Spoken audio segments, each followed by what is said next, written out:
Hi friends, మీకు తెలుసా మనలో చాలామంది ఉసిరివెల్లిని చూస్తేనే భయపడతాం. దాన్ని చూస్తేనే అదొక రకమైన ఫీలింగ్ కలుగుతుంది.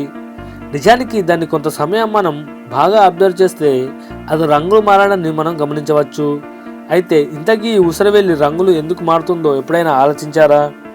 అయితే ఇప్పుడు చెప్తా చూడండి. ఉసిరివెల్లి రంగులు మారడానికి ప్రధాన కారణం ఏంటంటే అది ఎమోషన్స్, భయం, కోపం లాంటివి. శరీర ఉష్ణోగ్రతను నియంత్రించుకోవడం, చుట్టుపక్కల పరిసరాలకు అనుగుణంగా దాన్ని మార్చుకోవడం, దాని చర్మంలో గ్వెనైన్ అనే స్ఫటికల పొర వ్యాకోచించడం, సంకోచించడం ద్వారా కాంతి ప్రతిబింబించే తీరు మారుతుంది. దీని ఫలితంగా రంగు అనేది మారుతుంది. ఉదాహరణకు అది భయపడినప్పుడు లేదా కోపంగా ఉన్నప్పుడు దాని రంగు ముదురుగా మారుతుంది. ఒకవేళ సంతోషంగా ఉంటే పసుపు లేదా ఎర్రగా మారుతుంది.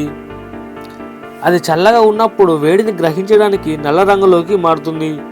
ఒకవేళ వాతావరణం వేడిగా ఉంటే వేడిని తగ్గించుకోవడానికి లేత రంగులోకి మారుతుంది.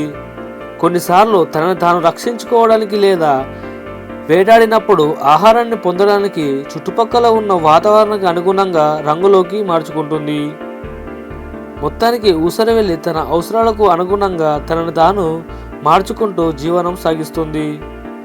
అలాగే ఈ సమాజంలో ఉన్న వ్యక్తులు తమ అవసరాలకు అనుగుణంగా తమ స్వభావాలను మార్చుకుంటూ ప్రవర్తిస్తారు.